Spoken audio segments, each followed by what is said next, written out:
Le Seigneur m'a envoyé porter la bonne nouvelle aux pauvres, annoncer aux captifs leur libération. Alléluia, Alléluia, Alléluia, Alléluia, Alléluia.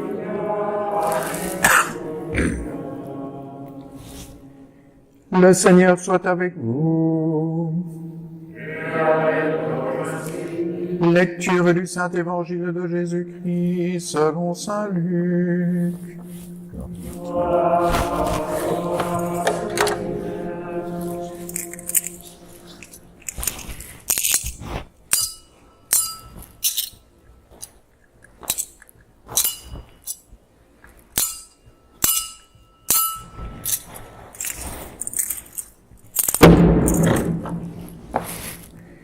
Beaucoup ont entrepris de composer un récit des événements qui se sont accomplis parmi nous, d'après ce que nous ont transmis ceux qui, dès le commencement, furent témoins oculaires et serviteurs de la parole.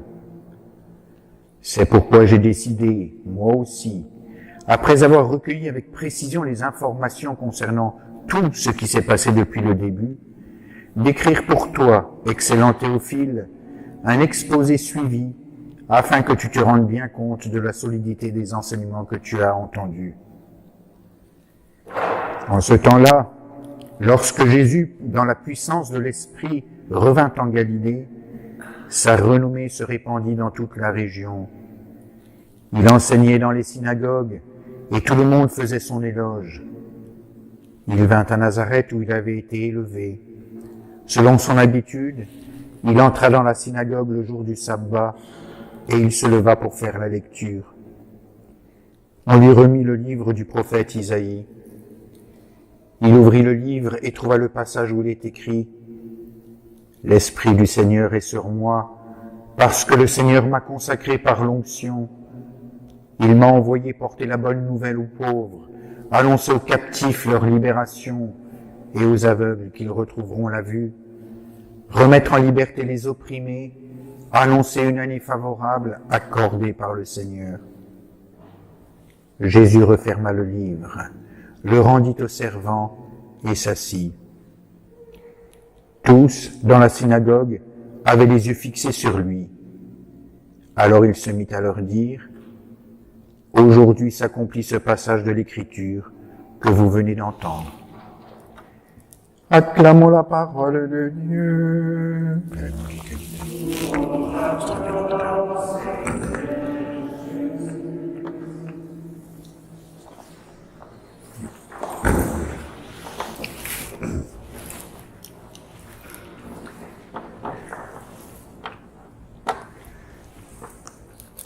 Samedi prochain, la messe anticipée sera célébrée à 17h à Sainte-Eulalie et dimanche, comme d'habitude, à 10h30 dans cette église.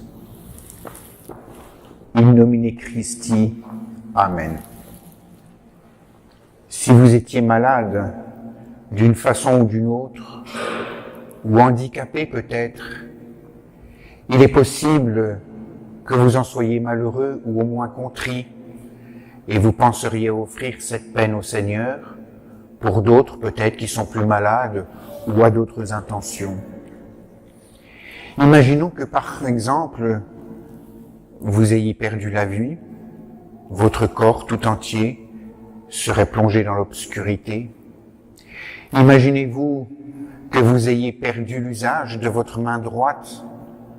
Alors, si vous êtes droitier, vous seriez bien maladroit pour accomplir telle ou telle chose, et vous en seriez bien gêné à moultes occasions.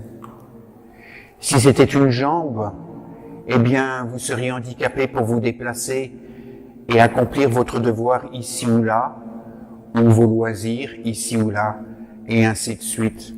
C'est un petit peu ce que nous dit saint Paul dans cette lecture que nous venons d'entendre, la deuxième. Et maintenant, il nous explique que ce corps dont je viens de parler représente le corps mystique du Christ, qui est l'Église. l'Esprit Saint a voulu donner à chaque baptisé une grâce particulière. Il en a donné beaucoup, mais pour celui-ci particulièrement, une grâce pour lui. Et pour cet autre, une autre grâce. Et pour cet autre encore, et ainsi de suite, une autre grâce particulière. Imaginons donc que ces grâces sont faites, comme nous l'enseigne saint Paul, pour le bien du corps tout entier. Si donc une grâce n'est pas développée, le corps tout entier est plongé dans une forme de souffrance. Par exemple, si l'œil ne voit pas, le corps tout entier ne voit pas. Et cette cécité peut aussi être spirituelle alors. Vous devez vous demander quelle est la grâce particulière que vous avez reçue. Sinon, vous nuisez au corps tout entier, le corps du Christ qui est l'Église. Essayez donc de développer cette grâce particulière qui est en vous. Nous avons vu la semaine dernière que votre directeur de conscience, si vous en aviez un, pourrait vous aider à discerner cela. C'est extrêmement important, car ce serait une faute de négligence que de ne pas développer les dons reçus de Dieu. Et si Dieu vous a fait naître au XXe siècle pour la plupart, eh bien, c'est parce que vous êtes utile pour le XXIe siècle. C'est parce que vous êtes utile pour cette époque. Et j'irai même beaucoup plus loin, je dirais, vous êtes irremplaçable. Dieu de toute éternité a voulu vous mettre ici, pas ailleurs, ici. Il a voulu vous faire naître à cette époque, pas à une autre, à cette époque. Parce qu'il a prévu de vous donner tel don tout à fait particulier pour que vous puissiez contribuer à l'édification de son corps qui est l'Église. Alors vous comprenez bien que si vous êtes utile maintenant, et non point au Moyen-Âge, non point au XVIIe siècle, non point dans 500 ans si la Terre continue à tourner, eh bien cette utilité est extrêmement de la plus haute, dirais-je, importance, et il faut la trouver. Et nous voyons dimanche dernier que le bon Dieu est en quelque sorte un séducteur. C'est-à-dire qu'il met des dispositions dans votre âme qui vont vous satisfaire et qu'il veut que vous développiez.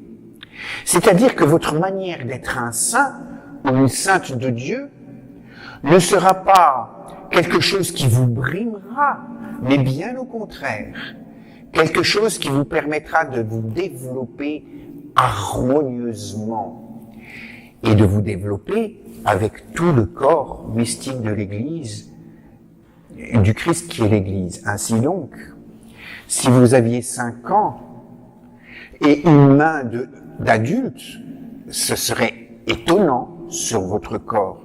Il faut donc que la main se développe de la même manière que le reste des membres du corps. Et donc, la grâce que vous avez reçue, c'est pour le développement de toute l'Église. Ainsi donc, faire son salut, comme on le disait autrefois, eh bien, suppose de s'intéresser au salut de tous. Puisque précisément, la grâce particulière qui va vous permettre de devenir non point un saint, mais peut-être un grand saint, eh bien, elle est nécessaire pour vous, bien sûr, mais pour tout le corps mystique du Christ. Alors cherchez donc cette grâce. Mais ne la cherchez pas, comme nous le disions dimanche dernier, dans des choses qui sont contraires à votre état de vie. Nous exprimions dimanche dernier que pendant un certain nombre d'années, certains fidèles voulaient prendre la place des prêtres et certains prêtres voulaient prendre la place des fidèles. En cela, ils n'avaient pas compris que la grâce de Dieu les avait appelés ceci pour une chose et cela pour une autre, et que les personnes ne sont pas interchangeables. Ainsi donc, l'un reçoit la grâce de son état, l'état sacerdotal, clérical, l'autre reçoit la grâce de son état, qui est laïque, qui est peut-être marié, etc. Et si le prêtre voulait faire ce que fait un fidèle laïque, il n'en a pas reçu les grâces, donc il n'agirait qu'humainement. Mais dans l'Église, on ne vous demande pas d'agir humainement. On vous demande d'agir dans et par le Christ. Et pour cela, toute votre dimension humaine au sens du moi qui est méprisable doit diminuer, comme nous l'enseignait Saint Jean-Baptiste. Il faut qu'il croisse, dit-il du Christ, et que je diminue, dit-il de lui. Mais le Christ ne pourra croître en lui que si lui, Jean-Baptiste, diminue.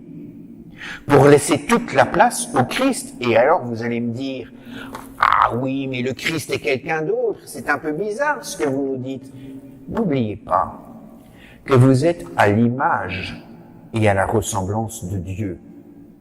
Vous vous souvenez que dans bien de nos cathédrales, bien de nos églises anciennes, sur les vitraux, on voit Dieu créer l'homme à son image et à sa ressemblance, mais en façonnant l'homme, il regarde le Christ. Car c'est cela, le Christ est le vrai homme. Alors, il faut donc pour nous, quand nous diminuons, c'est-à-dire faire disparaître de nous ce qui n'est pas ce que nous sommes véritablement. Une personne qui ment n'est pas une personne menteuse, c'est une personne qui ment. On ne réduit pas la personne à son péché. Elle est toute autre chose que cela. Et bien de la même manière, vous, chacun, avec sa personnalité, vous êtes un reflet de la gloire de Dieu. Et si ce reflet est obscurci, alors la gloire de Dieu n'apparaît pas, mais ça n'est pas vous, c'est le péché que l'on voit. Regardez donc ce que le pape Benoît XVI nous disait de l'image de l'Église représentée souvent par la lune. La lune, lorsque je la regarde la nuit, elle est belle. Elle est belle et elle est lumineuse. Mais en soi, la lune n'est ni belle ni lumineuse. Car si vous voyez la lune en étant sur la lune, vous verriez peut-être un paysage chaotique, désertique, pas loin d'être un jardin, ou un paradis si vous préférez. De la même manière, vous ne la verriez pas lumineuse. Eh bien, il en est de même de l'Église. L'Église n'est belle que parce qu'elle est le reflet de la lumière de Dieu. Mais si j'occulte la lumière de Dieu dans l'Église, je ne vois dans l'Église que le chaos, que quelque chose d'aride, d'impropre à la vie humaine. Et c'est ce que nous voyons en notre siècle, avec bien des gens qui ont perdu le sens de l'Église et qui n'y voient qu'une espèce de communauté humaine bien sympathique, etc. Oui, mais est Dieu dans tout cela? Et ce que je viens de dire à la suite du pape Benoît XVI de l'Église, on peut le dire pareillement de tout fidèle. Tout fidèle, s'il est le reflet du Christ, alors il est beau. D'une beauté qui n'est même plus humaine, qui dépasse notre humanité, la beauté même de Dieu. Dans notre humanité, la beauté de Dieu. Alors cherchez donc à développer ces grâces en sachant bien qu'elles vont toujours et qu'elles permettent d'améliorer votre devoir d'état.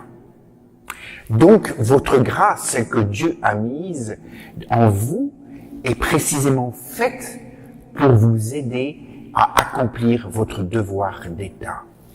Devoir envers Dieu comme chrétien, devoir envers votre famille comme père ou comme mère de famille, ou comme peut-être futur père et future mère, futur époux, future épouse, que sais-je.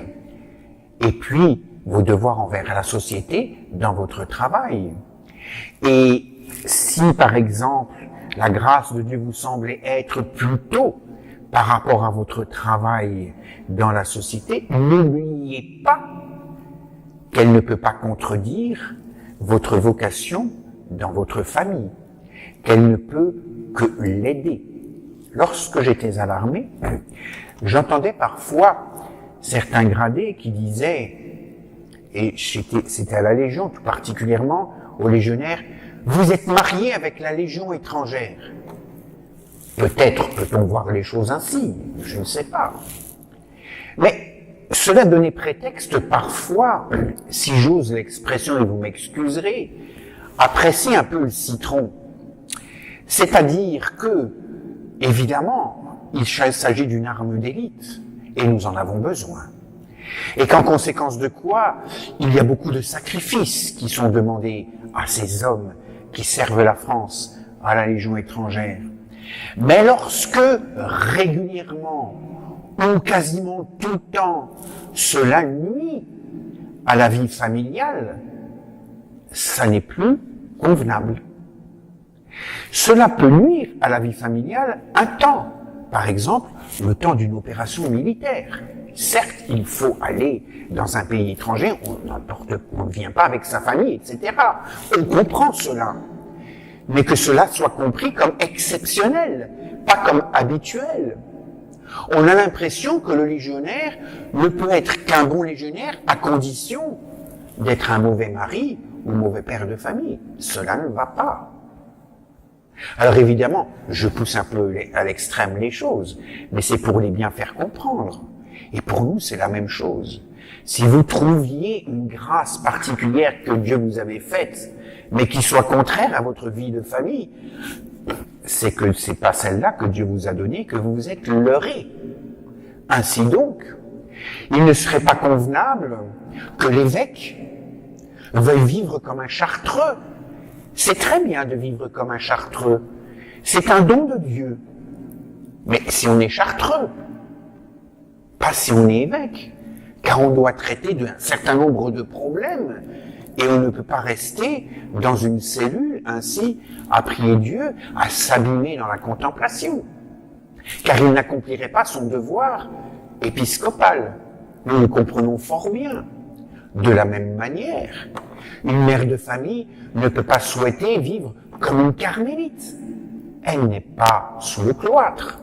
Alors elle doit vivre comme une bonne épouse.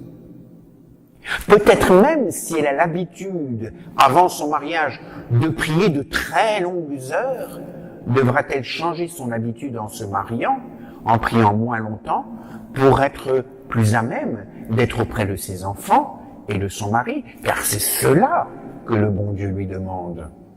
La religieuse, c'est tout différent, mais la mère de famille, le père de famille, il ne faut pas qu'il fuit sa condition et sa vocation. Voilà donc pour un petit peu ce qu'on nous dit dans les Écritures. On nous dit beaucoup d'autres choses. Bien sûr, mais je voulais revenir sur ce point-là. Je voudrais revenir aussi sur le point de dimanche dernier. Nous avions vu que la foi était la base de toute chose. Aujourd'hui, on nous parle toujours de l'amour, la charité. Oui, bon, d'accord, c'est très bien, mais on ne développe jamais ce que c'est, premièrement. Et deuxièmement, il ne faut pas oublier que la charité, on l'a pas comme ça, on la reçoit en grâce, mais comme un germe dans notre âme qu'il faut développer, mais c'est pas simple. Et il y a tout un tas d'autres vertus qu'il faut développer qui aident précisément à la charité. Mais je voulais revenir sur le don de foi. La foi, elle s'appuie, comme vous le savez, chez les catholiques, sur deux sources. La première est les Écritures, évidemment, la parole de Dieu.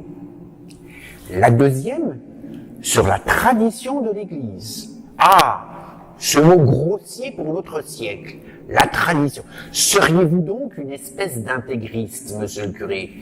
Mais non point, je suis juste catholique. La tradition de l'Église, c'est l'enseignement apostolique.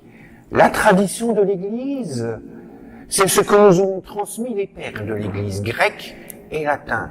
La tradition de l'Église, c'est l'enseignement pérenne à travers les siècles de la Sainte Église. Et elle est représentée souvent par le souverain pontife qui est garant précisément de la foi, de l'unité. Il est garant de cette tradition. Mais nous sommes ainsi faits que souvent nous avons besoin d'autre chose aussi. Et comme le bon Dieu nous aime bien, cette autre chose aussi, il le donne à celui qui en a véritablement besoin. Qu'est-ce que c'est? La même chose que dimanche dernier. Il fait un miracle extraordinaire, il change l'eau en vin. Et que nous dit l'écrivain sacré? Il nous dit, à partir de ce moment-là, les disciples crurent en lui. Ils ont cru à cause de ce signe du Christ. Et il en a fait bien d'autres encore. Mais le signe dont il est question, ça s'appelle en français courant un miracle. Qu'est-ce qu'un miracle? C'est quelque chose d'extraordinaire qui a Dieu pour origine, et qu'il n'est pas permis à l'homme de faire et d'accomplir. Voyez-vous? Permis pas au sens de interdit, mais au sens de impossible à l'homme de faire. Un miracle d'hier ne serait peut-être pas un miracle d'aujourd'hui. Par exemple, hier, quelqu'un qui aurait été atteint de la tuberculose est guéri directement. L'Église aurait pu dire c'est un miracle parce qu'on ne pouvait pas soigner la tuberculose à cette époque. Mais à la nôtre, on peut. Alors ça reste un miracle pour les siècles précédents. Pour nous, eh bien, ça n'est plus un miracle, même si il y a intervention divine. C'est fort possible. Mais l'Église ne dira pas c'est un miracle parce que il est possible à l'homme de le faire et il pourrait y avoir une supercherie qui se glisserait derrière, n'est-ce pas, pour nous faire croire qu'il y a là l'œuvre de Dieu alors que ce serait une grosse escroquerie. L'Église toujours prudente fait bien attention à ces choses-là. Alors vous allez me dire c'est très bien tout ça. Les miracles sont racontés dans les Saintes Écritures, oui. Mais est-on bien sûr que le Christ les ait faits? C'est ce que certains se disent. Et puis, s'il les a bien faits, pourquoi n'en fait-il plus ensuite? Puisqu'il est au ciel, qu'il est tout puissant, vous dites-vous. Alors pourquoi n'en fait-il plus? Mais il en fait. Ah oui, certes. Au Moyen-Âge, à cette époque où les gens étaient un peu benets, disent les détracteurs du miracle, bien pas moi, je ne pense pas qu'ils étaient benets. Mais oui, au Moyen-Âge, oui, ils croyaient dès l'instant qu'on ne comprenait pas, ils disaient c'est Dieu, c'est un miracle, etc. Mais nous qui sommes des scientifiques, nous qui sommes rationnels, nous qui sommes intelligents, pas comme ces siècles obscurs, nous ne pouvons pas donner dans ces choses-là. Alors le pauvre catholique qui entend cela est tout contré, dit oui, c'est vrai, il n'y a plus de miracle aujourd'hui, mais qu'il ouvre les yeux. Et il y en a plein. Alors je vais vous en raconter un. Un que vous pouvez vérifier. Voilà. Et c'est un miracle d'aujourd'hui. Et mon histoire commence très mal, parce que nous sommes en 1531. Vous allez dire, vous avez un aujourd'hui à rallonge. Nous sommes donc en 1531. Nous sommes au Mexique. Les conquistadors ont réussi leur conquête du Mexique. L'Empire Inca, qui se nourrissait de tant d'hommes et de tant en sacrifices humains, 20 000 en général pour une année, mais parfois ça allait jusqu'à 80 000. Et puis il y avait ces gens qu'on prenait à l'ennemi, qui servaient juste de nourriture, c'est tout. Bon. Alors je passe sur ce, je vais pas dire un détail, parce que je pourrais peut-être avoir un procès, mais enfin je passe sur ces choses-là, pour vous dire que quelques années plus tard, il y a un pauvre Indien, Juan Rodriguez, béatifié depuis, qui part pour aller à la messe, mais il n'avait pas la chance que vous avez d'avoir une église dans tous les villages. La foi venait à peine de s'imposer dans ce pays-là. Donc il part longuement. Et voici que la Vierge, je rentre pas dans les détails, mais la Vierge lui apparaît. Et elle lui dit comme Notre-Dame à Lourdes, à Sainte-Bernadette. Allez trouver l'évêque et allez lui demander qu'il construise ici une église en mon honneur, pour que je puisse y répandre beaucoup de grâce pour ceux qui viendront y prier, se confier à moi. L'Indien s'en va, il va voir l'évêque, qui évidemment ne le reçoit pas comme ça. Et puis, au bout d'un moment, l'évêque le reçoit. Ce brave Indien lui dit, cette dame qui m'a dit être la mère de Dieu, et il raconte cette histoire. L'évêque le reçoit avec beaucoup de gentillesse, etc. Il le renvoie avec beaucoup de gentillesse, mais l'Indien, qui n'est pas dupe, a compris qu'il n'avait rien cru de ce qu'il lui avait dit. Alors il retourne voir la Sainte Vierge, au même endroit. Il le lui dit, elle le renvoie à l'évêque, et il y retourne. Je crois qu'il a fait ça 3 fois. Et à chaque fois, 0 au niveau de la réussite, de l'efficacité. Et puis pour finir,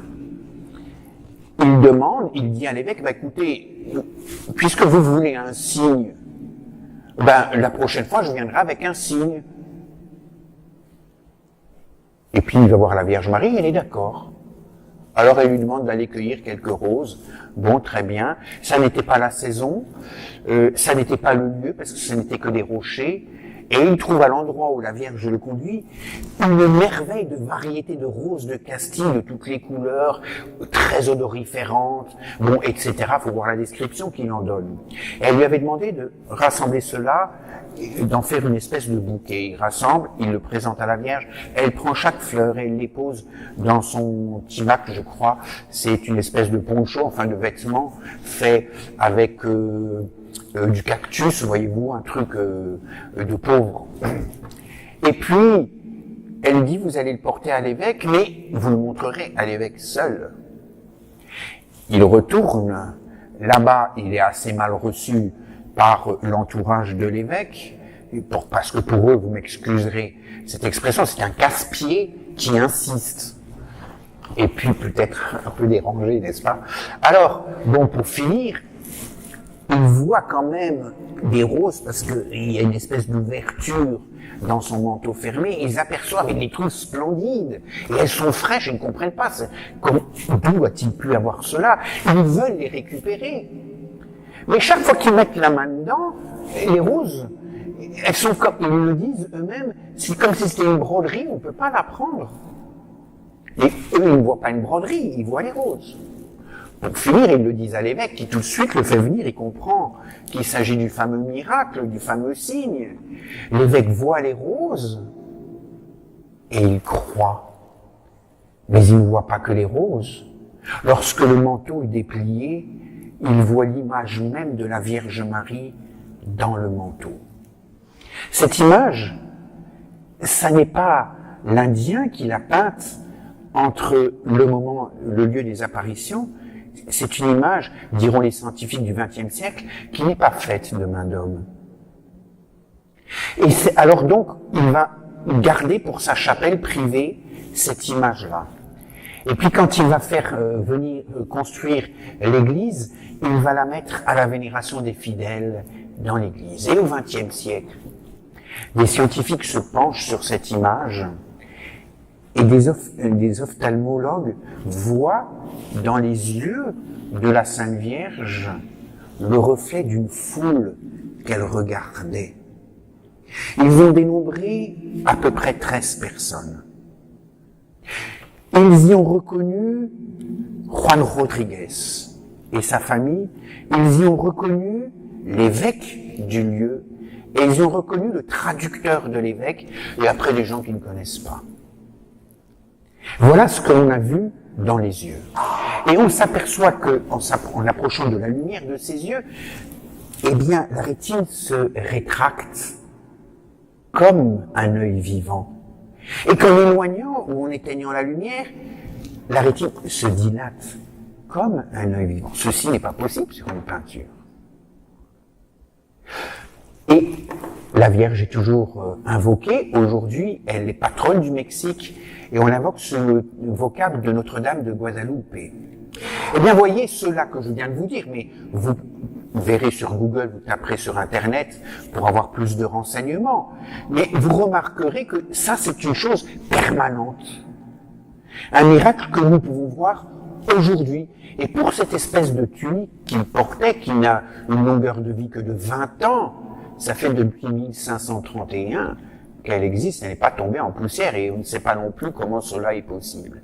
Alors, certains diront, peut-être, c'est pas un miracle, c'est un phénomène, évidemment, comme qu'on expliquera plus tard, comme les sauvages d'avant Jésus-Christ, qui croyaient que le tonnerre, c'était les dieux qui se disputaient, ou je sais pas quoi, et que la science a plus tard expliqué, mais non, c'est pas, ça n'a rien à voir. Bon, très bien. Allez quand même y jeter un œil, parce que, mais seulement il y a aussi des catholiques qui vont dire, oh, vous savez, bon, j'ai pas besoin de ça. Je le Saint-Sacrement dans mon église. C'est très bien, mais il va jamais dans son église. Jamais devant le Saint-Sacrement. Mais enfin, il a Dieu présent, j'ai pas besoin de ça. Et pourquoi Dieu nous donne-t-il des signes si nous n'en avons pas besoin? Ferait-il des choses inutiles? Serions-nous trop intelligents pour Dieu qu'il n'aurait pas compris notre humanité, notre mentalité? Mais lorsque moi j'ai soif, je pense parfois que mon voisin n'a pas soif, et j'ai peut-être raison, je ne vais pas l'obliger à boire.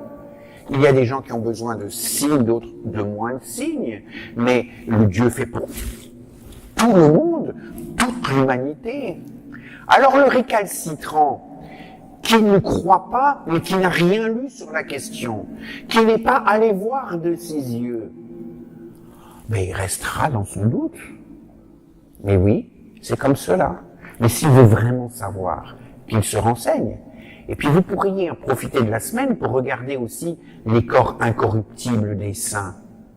Saint Jean-Marie Vianney, mort en 1859, Sainte Catherine Labouré, mort en 1879, Sainte Bernadette, morte aussi à la fin du 19e siècle, Saint Vincent de Paul, qui est mort au 17e, sous le règne de Louis XIV, Sainte Jeanne de Marillac, qui est morte, Sainte Louise de Marillac, morte à peu près à la même époque également, Sainte Catherine Labouré, bien entendu, pour ne parler que de saints français, que vous pouvez voir à Paris, rue du Bac, rue de Sèvres, à Ars, à Lisieux pour Sainte Thérèse de Lisieux, à Nevers pour Sainte Bernadette, mais allez donc voir.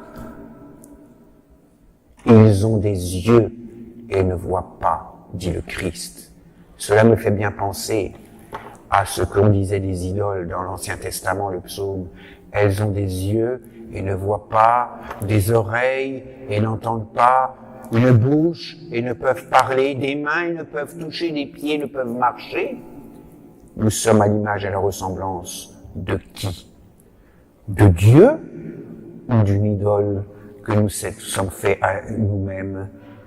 Et je termine par ce mot d'un personnage qui n'est pas spécialement recommandable, mais qui est très connu, monsieur de Voltaire.